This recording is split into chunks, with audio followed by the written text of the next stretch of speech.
sulat ni Ramil Madriaga, yung alleged bagman ni Sara Duterte.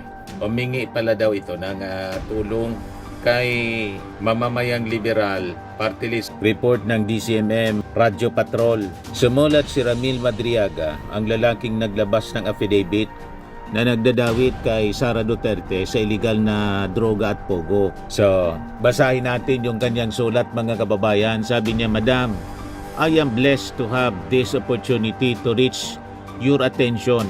I am unjustly accused, charged, and detained for a crime. Yan o. Vice President because he has lost the moral ground to sit as the Vice President of this country dahil sa laki ng kanyang mga kasalanan pagmula pa doon sa mga intelligence funds at confidential funds na talaga namang halatang-halata na wilaldas lang niya.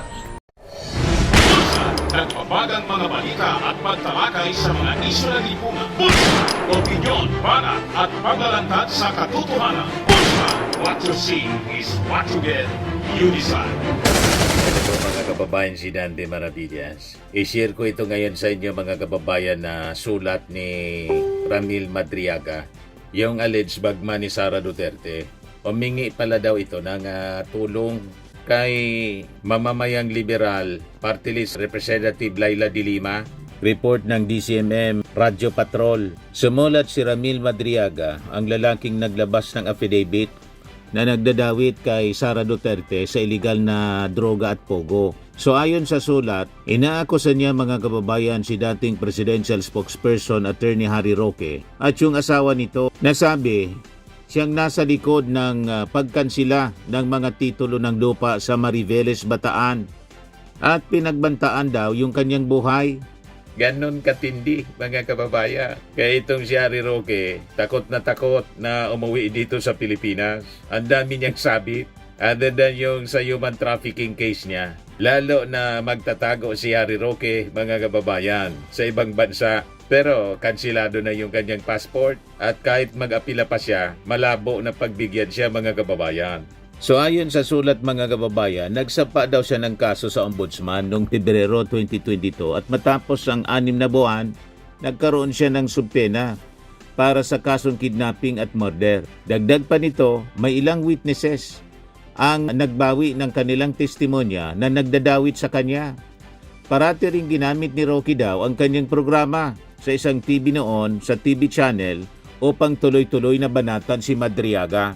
Dagdag pa ni Madriaga sa kanyang sulat po, binabanggit palagi daw ni Roque ang kanyang 1992 kidnapping case bilang rason upang gumawa ulit ng krimen. I believe that we will be all exonerated if tried in a neutral mind judge. Sabi po ni Madriaga sa kanyang sulat. Ayan yung sulat, mga kababayan. November 17, 2025. Sumulat siya, mga kababayan, kay Representative Laila de Lima ng mamamayang party list. So, basahin natin yung kanyang sulat, mga kababayan. Sabi niya, Madam, I am blessed to have this opportunity to reach your attention. I am unjustly accused, charged, and detained for a crime I have nothing to do about. It all started noong 2021 when I chanced upon a group of farmers in Mariveles, Bataan begging for food and clothing. I learned that they were forcibly ejected from their own lands. I learned that their lands are already occupied by Chinese looking, speaking, and military uniformed individuals. I then became so curious and went on to interview the farmers, totaling to over 100. I came to know some of these farmers, lawyers named Attorney Anselmo Carlos. Attorney Carlos told me that the two corporations are behind the canceling of title around the Lucky Mariveles area. Attorney Carlos was killed together with his driver in an ambush in Porac, Pampanga Road. Matindi, mga kababayan. May patayan na pala na nangyari doon. This prompted me to approach Attorney Danny Villanueva to represent the farmers.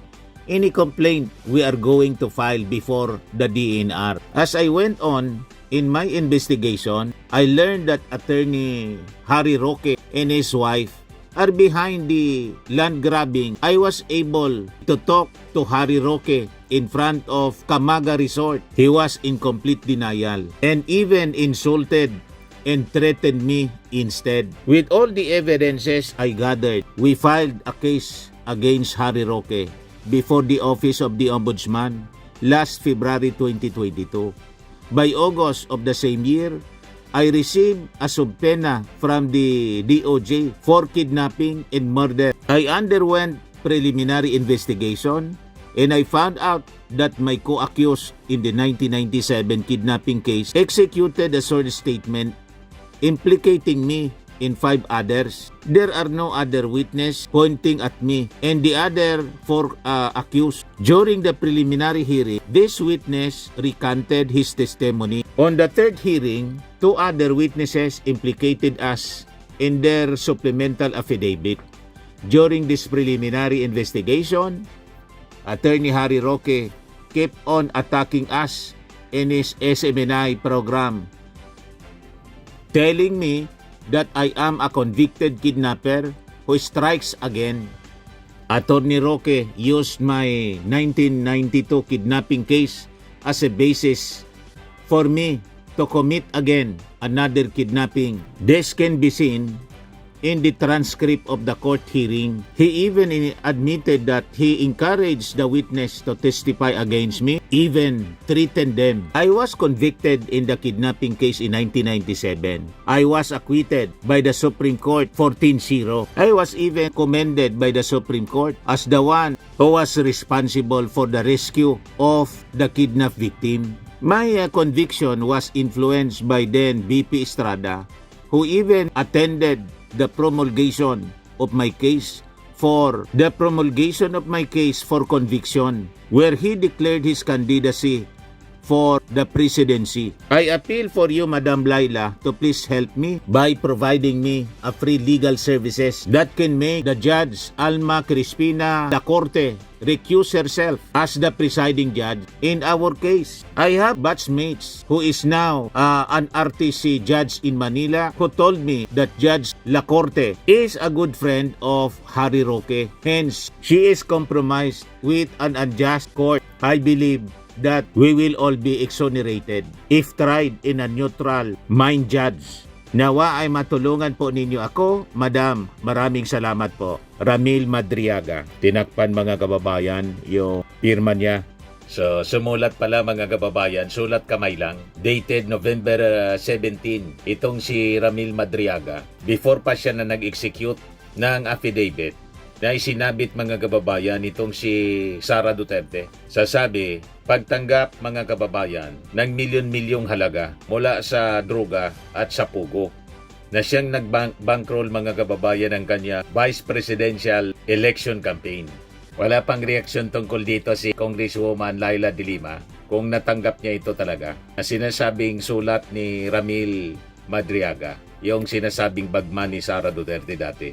O ngayon, nakita natin itong video, mga kababayan, na panawagan ni Larry Gadon kay Sara Duterte na mag-resign ka na niya after na dahilan niya sa laki ng yung mga kasalanan, kaugnay ng mga akusasyon sa kanya sa affidavit ni Ramil Madriaga. Gigil na po si Larry Gadon. Yan o. Vice President, because he has lost the moral ground to sit as the Vice President of this country dahil sa laki ng kanyang mga kasalanan, magmula pa doon sa mga intelligence funds at confidential funds na talaga namang halatang halata na wilaldas lang niya, at tungkol din doon sa mga expenses na milyon-milyon ng Office of the Vice President na ang mga naka-item ay sobrang laki ng mga procurement nila na sinasabi lang nila na nagkamali. Pwede ka ba naman magkamali ganun? Paulit-ulit nagkakamali ka? Milyon-milyon nagkakamali ka? Intentional mga po. items na nagkakahalaga ng halos 10% lamang from the amount that you have placed in your expenses. Talagang halatang halata. No? Kaya dapat na itong si Sara ay mag-resign na.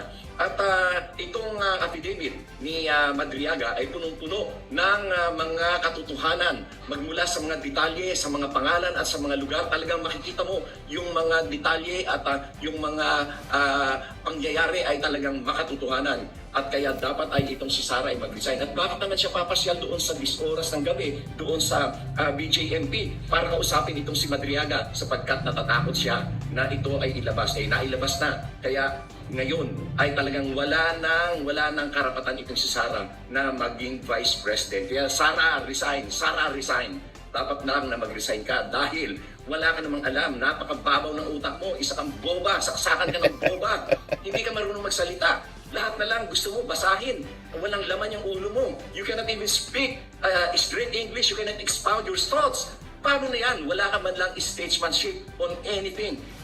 Alam mo nung nandun ako sa United Nations General Assembly sa Doha, Qatar, yung mga ministers doon, ang gagaling nila magsalita. Pero sila, mga galing pa ng mga African countries yan, pero ang gagaling nila magsalita nang walang binabasa. Nakakausap namin na talagang based on their experience, yung kanilang thoughts, yung kanilang mga sinasabi, the way they explain, ang gagaling nila. Itong si Sara, napakaboba sa Sara ng boba. Walang alam.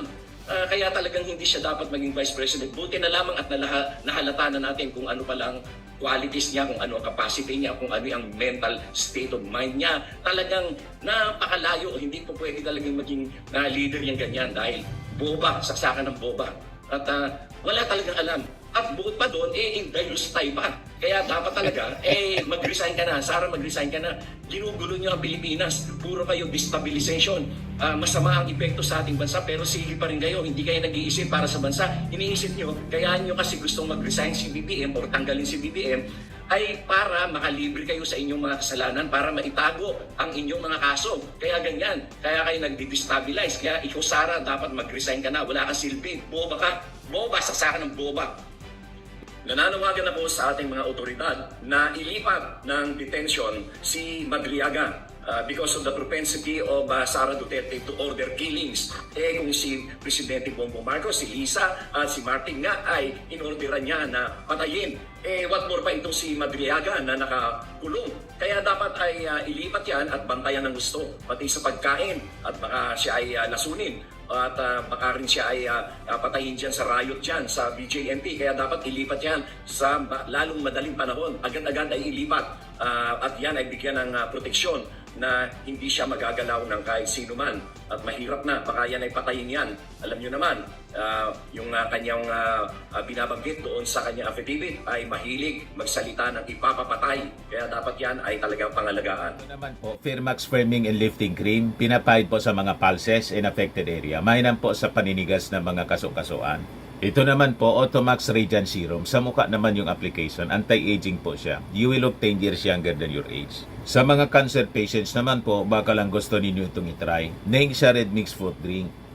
Hindi mo po siya gamot, food supplement siya. Kaya lang, gawa siya mga kababayan sa goji berry. Yung goji berry, may anti-cancer properties. O ngayon, yung mga inquiries ninyo, dumiritso na lang kayo sa aming messenger sa Facebook para masagot namin agad. Ayos pa? Ayos na ayos niya, Mr. Maravilla. Sa mga naghanap po ng malinis and spacious fitness gym, pumunta lang po kayo sa aming Colossal Fitness Gym. May Grab car rental din po kami. But anyway, ito po pala yung aming bagong product na binibenta online. I am worldwide amazing pure organic barley powdered drink mix from Australia. Negosyo to ng aking anak na architect entrepreneur Riz Maravillas. Ayan po. Kontakin na lang po ninyo siya, Riz Maravillas on Facebook. Ang mga health benefits niya, boost immunity, improves digestion, enhance energy levels, packed with antioxidants, prevent cancer. Ito naman po yung bago naming product na binibenta online. Eye Glow Serum, whitening po siya. Tingnan ninyo yung epekto sa aking anak na architect before and now. Yung mga inquiries po ninyo, dumiretso na lang kayo sa kanyang Facebook account, Riz Maravillas.